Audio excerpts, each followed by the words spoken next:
I listened to a really interesting podcast recently, and it asked the question, are magicians actually cool?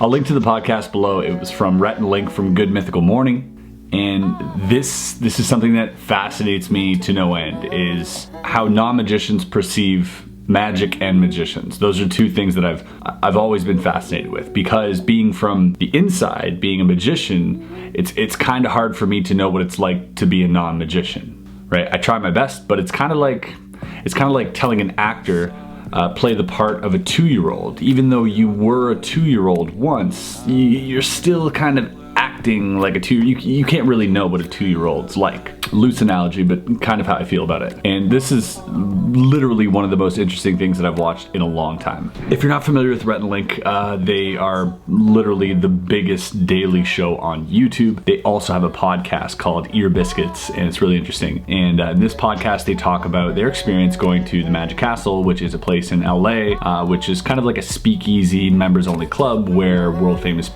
magicians perform. And they talk about their experience there, and it brought up the question to them, are magicians actually cool? There are certain things said in this podcast which I was really fascinated with, the way they were able to separate, you know, being a magician. And Link mentioned that magicians are of a certain personality type, which I tend to agree with. I think that people who get into magic are you know, normally aren't jocks, aren't people who are into sports, but that's just because we all like different things. And for the most part, it attracts a lot of introverted people.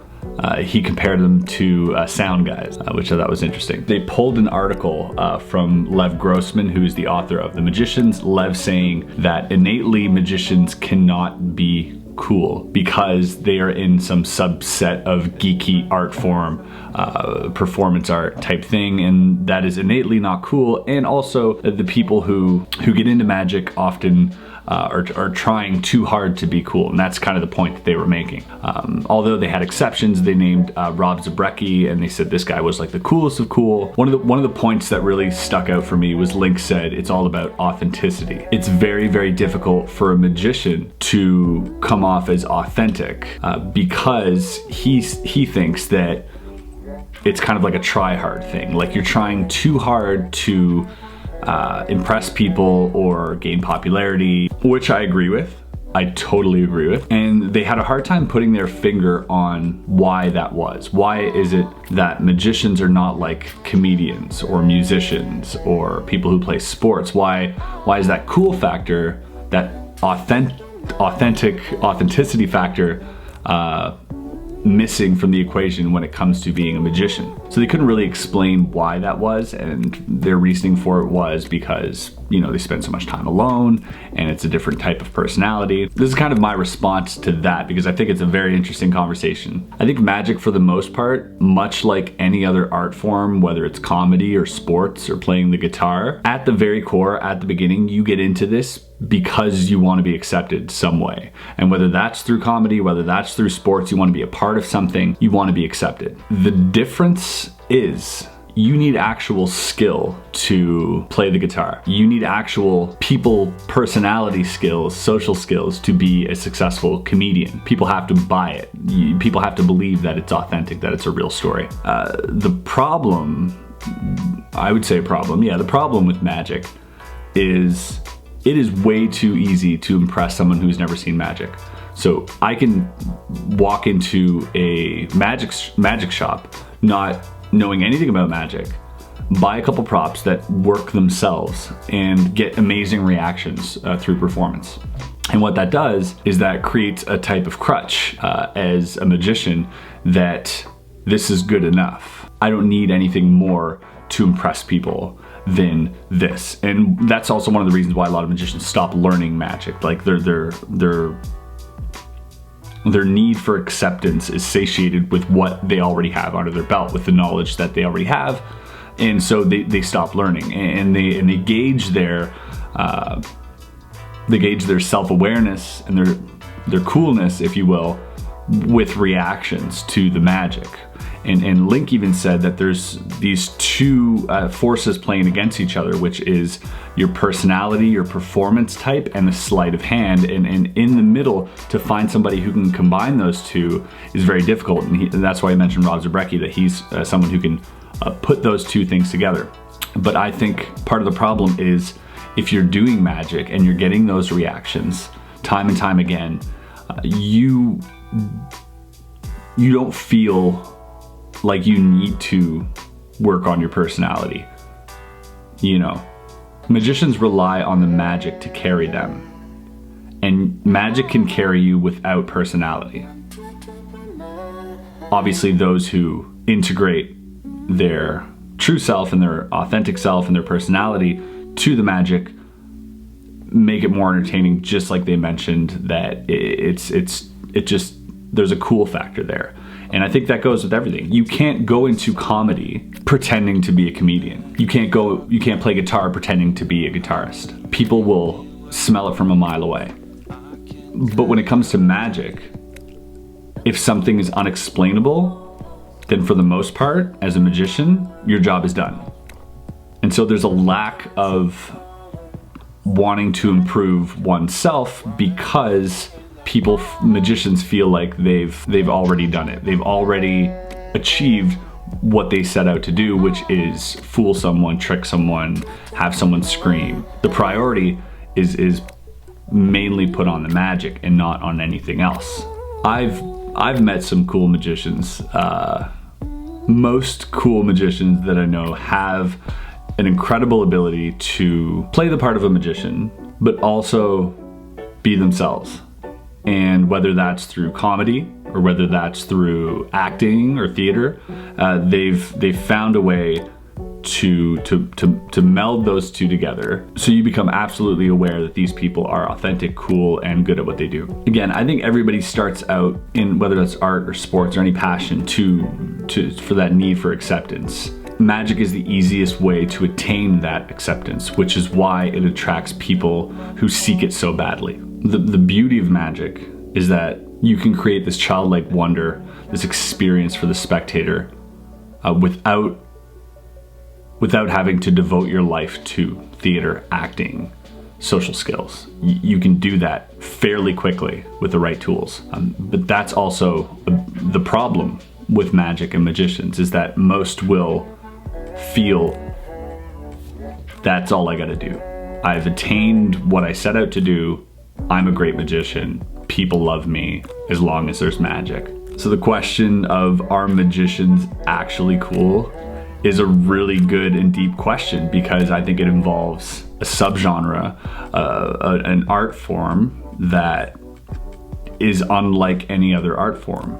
So there's an answer to that question, but you can't really compare it to anything else. One exercise that I like to do, that I like to picture in my own mind when I meet a magician, or it's just something that I think about, is when I see a magician perform, or when I've seen him perform and I really like them or I dislike them or whatever it is, I often picture in my head, if I were to take this person into a party with me, would he be able to hold court without magic, without talking about magic, without performing magic, without magic at all?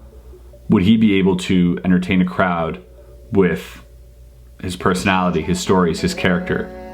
And if that still holds up, add sleight of hand and add illusion to that, and you get, this ultimately really cool person to have at a party. But most magicians, in my experience, can't stand up without the magic, which is why the magic acts as a crutch. Now, I'm sure there are comedians out there that, use comedy as a way to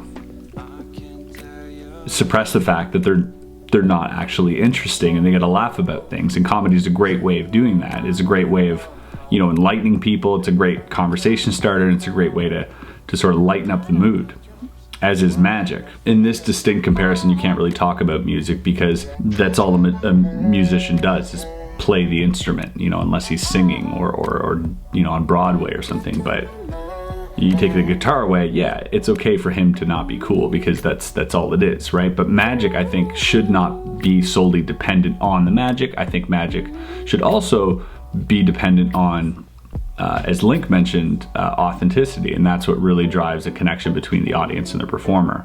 Much like in comedy, you can sense when someone's not authentic, you can sense when a story's made up, or you can sense when it feels like it's just coming off the top of their head and straight from the heart.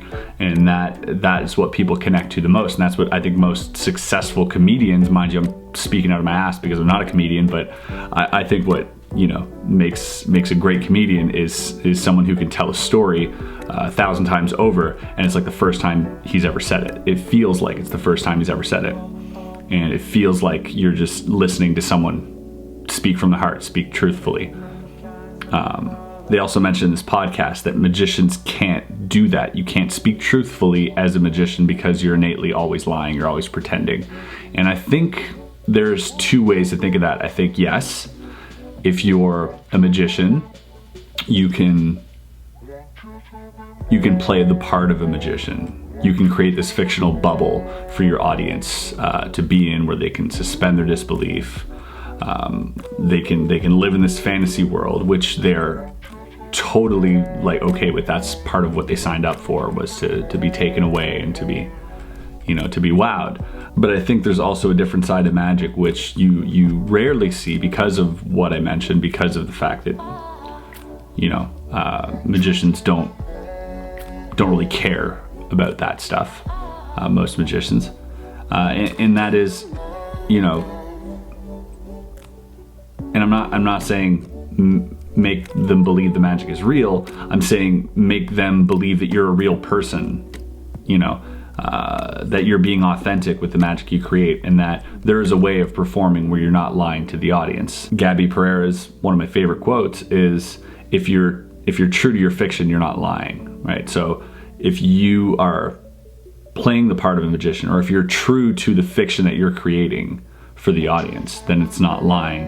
If I start narrating, and if I step out of character, and if I'm here and I'm saying, okay, well, this deck of cards is actually a person reincarnated in a deck of cards, right?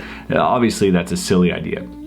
But if I stick with that story and then say, but also look at my sleeves, look, nothing here, look, everything's fair, that's a normal deck of cards, then what's happening is this counterbalance where I'm narrating the fiction at the same time as I'm playing the part of the character in the fiction, and it just doesn't make sense. And so you have to commit to that act. And if you do not commit to that act fully, immersively, people will detect it, and you are basically lying to them. Now you're telling a lie because you're stepping out of character and trying to actually prove to them that this is magic or whatever. So by staying in that character, whatever that character may be, it doesn't have to be a crazy fictional character, it could just be you, but by staying in that without narrating the magic, I think then you're truly closer to theatrical performance and some art form, and that makes it cool for me. That is a cool factor if both of you are aware that magic isn't real implicitly. You shouldn't have to explicitly explain it to them that what they are seeing is impossible. I think it should be implied with magic. But again, I think that most magicians rely too much on the magic to hold them up, rather than being someone who could hold themselves up without the magic and then adding magic to that. I don't really know where I'm going with this rant. I watched this podcast. I thought it was super interesting, and I felt like I wanted to chat with these guys because they're really interesting and they have a really good way of looking at things. They're very smart, and as a magician, I don't often get to candidly sit beside people talking about how they feel about magicians or magic. And it's because in my tight group of magicians who I hang around with, this is one thing that comes up a lot, is how do lay people think about certain things, and we debate this back and forth, and ultimately we don't know, right?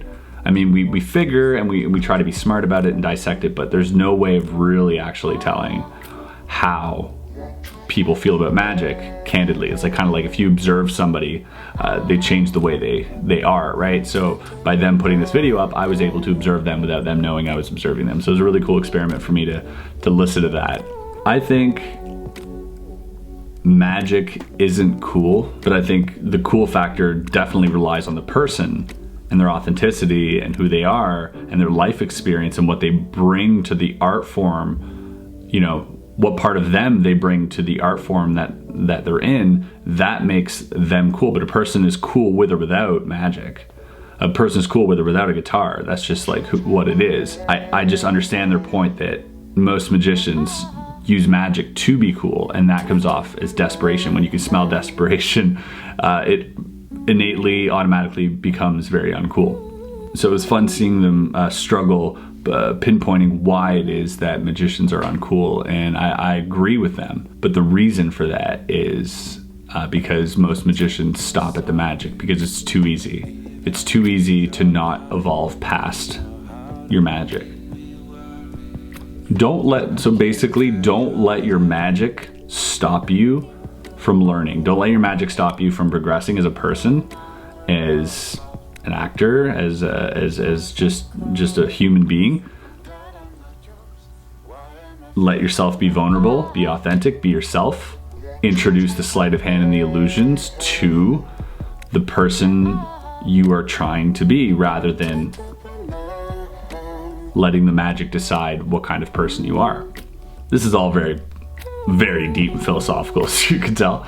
Again, I don't know why I'm ranting about this. I don't even know if this is a good video. I just like, okay, this is my channel, so I'll say whatever I want. This is something super interesting to me, so whether or not you guys like it is completely irrelevant to me, because this interests me to no extent, and I hope you enjoyed this rant, and it's food for thought. So let me know what you guys think about magic and magicians, and if they can be cool or not, and let me know if I hit on something that you agree with or maybe disagree with, and I'd love to hear your thoughts about it. Also, go check out the podcast below. I linked it. It's really interesting. It's like an hour long, and I've sent it to a few friends because this is right up my alley. By the way, Rhett Link, if you guys are watching this, which you're probably not, but if you are, I would love to have this conversation in person someday. Thanks guys for watching. That's all I gotta say. One giant rant over. Is that all I want to say? There's a lot I want to say. This video, by the way, is probably a lot shorter than it was when I filmed it, because I probably cut it down.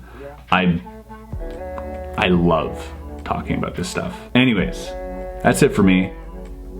More videos on the way.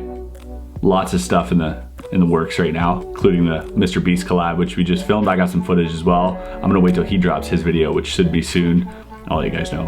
Whatever. Like this video if you enjoyed it. Subscribe if you like the content, and we'll see you on the next video. Peace.